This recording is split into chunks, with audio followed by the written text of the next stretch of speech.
ನಮಸ್ಕಾರ ಸ್ನೇಹಿತರೆ, 5 minutes English YouTube ಚಾನಲ್ನ 64ನೇ ಕ್ಲಾಸಿಗೆ ಸ್ವಾಗತ. ನಾನು ಗಣೇಶ್ ನಾಯಕ್. ಇವತ್ತಿನ ದಿನ ನಾವು ಆಕ್ಸಿಲರಿ ವರ್ಬ್ಸ್ ಮತ್ತು ಮಾಡಲ್ಸ್ ಇವುಗಳ ಬಗ್ಗೆ ತಿಳ್ಕೊಳ್ಳೋಣ.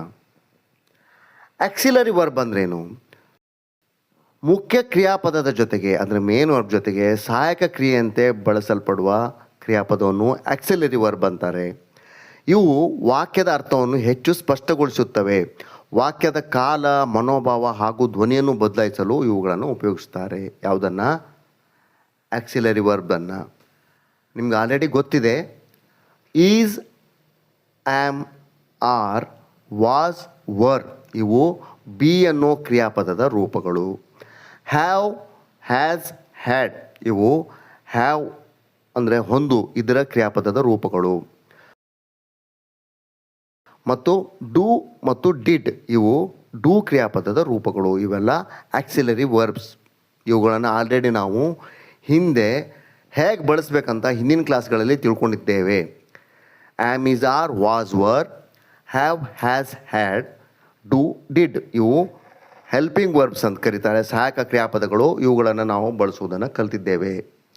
ಇನ್ನು ನಾವು ಮಾಡೆಲ್ಸ್ ಬಗ್ಗೆ ತಿಳ್ಕೊಳ್ಳೋಣ. ಮಾಡೆಲ್ಸ್ ಯಾವೆಲ್ಲ? Models will, would, may, might, can, could, shall, should, must, ought to, need ಇವುಗಳಿಗೆ ಮಾಡೆಲ್ಸ್ ಅಂತ ಕರೀತಾರೆ. ಮಾಡೆಲ್ಸ್ ಇವುಗಳನ್ನು ತಿಳ್ಕೊಳ್ಳೋಣ.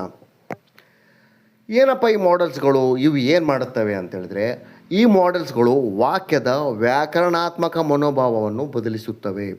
ಇದರಿಂದ ಮುಖ್ಯ ಕ್ರಿಯೆಗೆ ವಿಭಿನ್ನ ಅರ್ಥ ವ್ಯಕ್ತಪಡಿಸಲಿಕ್ಕೆ ಆಗತ್ತೆ. ಅಂದರೆ ಇದರಿಂದ ಮುಖ್ಯ ಕ್ರಿಯೆಗೆ ವಿಭಿನ್ನ ಅರ್ಥ ವ್ಯಕ್ತಪಡಿಸಲು ಇವುಗಳನ್ನು ಬಳಸ್ಬೋದು. ಯಾವುದನ್ನು? ಮಾಡೆಲ್ಸನ್ನು ಬಳಸ್ಬೋದು.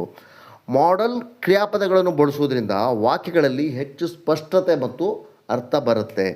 ಇವುಗಳನ್ನು ಬಳಸೋದ್ರಿಂದ, ವಾಕ್ಯಗಳಲ್ಲಿ ಬಳಸೋದ್ರಿಂದ ವಾಕ್ಯಕ್ಕೆ ಹೆಚ್ಚು ಸ್ಪಷ್ಟತೆ ಬರುತ್ತೆ. ಇದು ಏನು ಹೇಳ್ತಿದೆ, ಇದೇನು ಅರ್ಥ ಅದು ಗೊತ್ತಾಗುತ್ತೆ. ಉದಾಹರಣೆಗೆ ಸಂಭವನೀಯತೆ, ಏನಾಗ್ಬೋದು.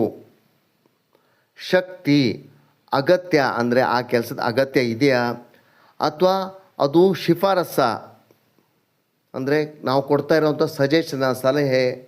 ಹೀಗೆ ಇವುಗಳನ್ನು ಸೂಚಿಸಲಿಕ್ಕೆ ಮಾಡೆಲ್ಸನ್ನು ಬಳಸ್ತಾರೆ. ಏನಪ್ಪ ಉಪಯೋಗ? ಶಕ್ತಿ ಮತ್ತು ಸಾಮರ್ಥ್ಯ ಅಂದರೆ ಅಬಿಲಿಟಿ. ಕ್ಯಾನ್ ಇದು ನೋಡಿ, ಕ್ಯಾನ್ ಇದು ಒಂದು ಮಾಡೆಲ್. ಇದು ಸಾಮರ್ಥ್ಯವನ್ನು ಸೂಚಿಸುತ್ತೆ. ಐ ಕ್ಯಾನ್ ಸ್ವಿಮ್ ಅಂದರೆ ನಾನು ಈಜಬಲ್ಲೆ ಅಂದರೆ ನನಗೆ ಈಜುವ ಸಾಮರ್ಥ್ಯ ಇದೆ ಅಂತ ಸೂಚಿಸುತ್ತೆ. ಆಮೇಲೆ ಎರಡನೇದು ಸಾಧ್ಯತೆ ಮತ್ತು ಅನುಮತಿ, ಪಾಸಿಬಿಲಿಟಿ ಮತ್ತು ಪರ್ಮಿಷನ್. ಮೇ ಸಾಧ್ಯತೆ ಮತ್ತು ಅನುಮತಿಯನ್ನು ಸೂಚಿಸುತ್ತೆ. ಯು ಮೇ ಸಿಟ್ ಹಿಯರ್ ಅಂದರೆ ನೀನಿಲ್ಲಿ ಕುಳಿತುಕೊಳ್ಬಹುದು. ಮೈಟ್ ಅನ್ನೋದು ಕಡಿಮೆ ಶ್ರೇಣಿಯ ಸಾಧ್ಯತೆಯನ್ನು ಸೂಚಿಸುತ್ತೆ. ಇಟ್ ಮೈಟ್ ರೇನ್, ಮಳೆ ಬರುವ ಸಾಧ್ಯತೆ ಕಡಿಮೆ ಇದೆ. ಮೇ ಅಂದರೆ ಬಹುದು, ಮೈಟ್ ಅಂದರೆ ಕಮ್ಮಿ ಬಹುದು ಅಂತ ಅರ್ಥ, ಅದರ ಸಾಧ್ಯತೆ ಕಮ್ಮಿ. ಅದೇ ಥರ ಮೂರನೇದು ಅಗತ್ಯತೆ, ನೆಸೆಸಿಟಿಯಲ್ಲಿ ಉದಾಹರಣೆಗೆ ಮಸ್ಟ್ ಅನ್ನು ತೋರಿಸಿದ್ದಾರೆ. ಮಸ್ಟ್ ಅಂದರೆ ಅವಶ್ಯಕತೆಯನ್ನು ಸೂಚಿಸುತ್ತೆ. ಯು ಮಸ್ಟ್ ಕಾಂಟ್ಯಾಕ್ಟ್ ಹಿಮ್, ನೀನು ಅವನನ್ನು ಕಾಂಟ್ಯಾಕ್ಟ್ ಮಾಡಲೇಬೇಕು. ಹೀಗೆ ಅಗತ್ಯತೆಯನ್ನು ಸೂಚಿಸುತ್ತೆ. ಇನ್ನು ಶಿಫಾರಸ್ಸು ಅಂದರೆ ಸಲಹೆ. ಈಗ ನೋಡಿ, ಶುಡ್ ಅಂದರೆ ಶಿಫಾರಸ್ಸು ಅಥವಾ ಸಲಹೆಯನ್ನು ಸೂಚಿಸುತ್ತೆ. ಯು ಶುಡ್ ಟೇಕ್ ರೆಸ್ಟ್, ನೀನು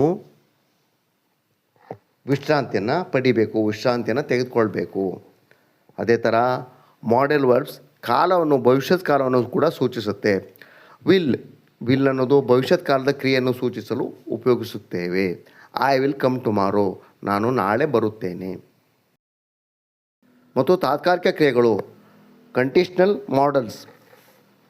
ಕುಡ್ ನೋಡಿ, ಭೂತಕಾಲದಲ್ಲಿ ಶಕ್ತಿ ಮತ್ತು ಸಾಮರ್ಥ್ಯವನ್ನು ಸೂಚಿಸುತ್ತೆ.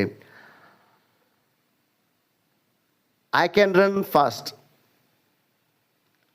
ನಾನು ಓಡಬಲ್ಲೆ ಅಂದರೆ ವೇಗವಾಗಿ ಓಡಬಲ್ಲೆ. ಅದನ್ನೇ ನಾವು ಭೂತಕಾಲದಲ್ಲಿ ಹೇಳೋದಾದರೆ ಐ ಕುಡ್ ರನ್ ಫಾಸ್ಟ್, ನಾನು ವೇಗವಾಗಿ ಓಡ್ತಾ ಇದ್ದೆ. ಹೀಗೆ ಭೂತಕಾಲದಲ್ಲಿ ಶಕ್ತಿ ಮತ್ತು ಸಾಮರ್ಥ್ಯವನ್ನು ಸೂಚಿಸಲಿಕ್ಕೆ ನಾವು ಕುಡ್ಡನ್ನು ಬಳಸ್ತೀವಿ.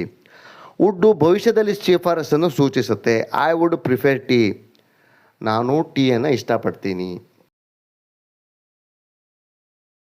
ಹೀಗೆ ವರ್ಬ್ಗಳಲ್ಲಿ ಆ್ಯಕ್ಸಿಲರಿ ವರ್ಬ್ ಮತ್ತು ಮಾಡೆಲ್ಸ್ ಇವೆ. ಇವುಗಳನ್ನು ನಾನು ಒಂದೊಂದಾಗಿ ನಿಮಗೆ ತಿಳಿಸ್ಕೊಡ್ತೀನಿ, ಏನು ಟೆನ್ಷನ್ ಬೇಡ, ಒಂದೊಂದಾಗಿ ನಿಮಗೆ ತಿಳಿಸ್ಕೊಡ್ತೀನಿ.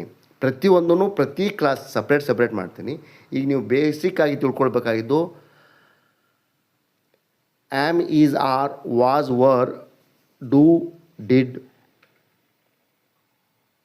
ಹ್ಯಾವ್, ಹ್ಯಾಸ್, ಹ್ಯಾಡ್ ಇವೆಲ್ಲ ಆ್ಯಕ್ಸಿಲರಿ ವರ್ಬ್ಸ್ ಮತ್ತು will, would, may, might, can, could, shall, should, must, ought to, need ಇವೆಲ್ಲ ಮಾಡೆಲ್ಸ್. ಇಷ್ಟು ತಿಳ್ಕೊಂಡ್ರೆ ಸಾಕು. ಮುಂದಿನ ಕ್ಲಾಸಲ್ಲಿ ಇವನ್ನು ಫುಲ್ ಡೀಟೇಲಾಗಿ ನಾನು ಹೇಳ್ಕೊಡ್ತೀನಿ.